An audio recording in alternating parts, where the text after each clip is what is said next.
on se parle comme si je parlais à ma grand-mère en fait. J'aime bien le voir le samedi. Moi aussi, avec plaisir. Quand il y a une visite, oui, ça me rompt la solitude.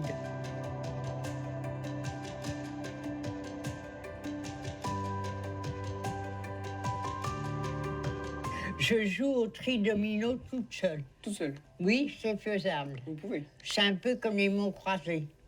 C'est vrai. Vous m'aviez dit aussi quelque chose, c'était que quand vous êtes rentré au début, vous étiez pas... Enfin, vous vous sentiez très seul, Ah oui. comme... voilà. Oui, c'est la solitude. Personne ne parle. Il y en a au moins 2 ou 3 qui n'ont jamais de visite. Ou alors elles reçoivent des visites une fois tous les 15 jours ou 3 semaines, ça compte pas.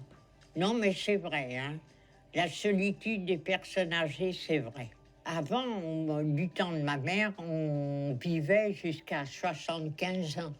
Maintenant, on a reporté à 85-90. Les enfants grandissent, ils ont leur famille, ils ont leurs enfants, et vous n'êtes plus intégrés dans le cercle. C'est pas méchant, hein, mais qu'est-ce que vous voulez? On n'y a rien à y faire. Hein. C'est là d'où vient la solitude des personnes âgées. C'est parce qu'on vit trop longtemps.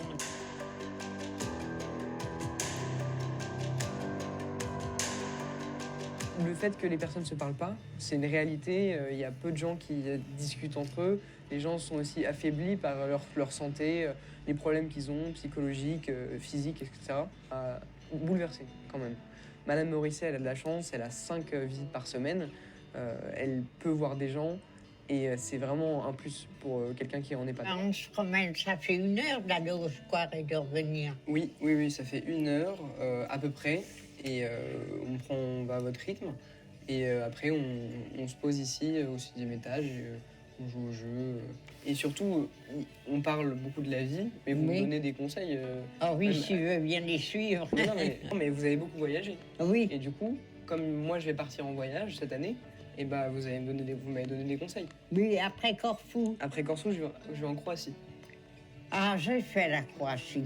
C'est très bien. Je suis étudiant en licence d'histoire à Paris-Panthéon-Sorbonne. On parle beaucoup d'histoire, de ce qu'elle a vécu, parce que forcément c'est hyper intéressant de pouvoir parler avec des gens qui ont vécu ce qu'on apprend. Vous vous rappelez du premier jour où vous avez rencontré Romane ?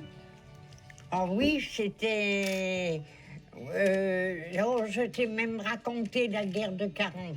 Oui. Hein? Je lui ai raconté l'Exode, la guerre de 40, l'après-guerre. J'aime bien venir ici, c'est un peu une pause dans ma semaine, un moment où j'apprends beaucoup de choses qui ne sont pas dans les livres d'histoire ou quoi. C'est une expérience assez enrichissante, vraiment. On a vraiment créé quelque chose avec Denise en tout cas. C'est quelqu'un que maintenant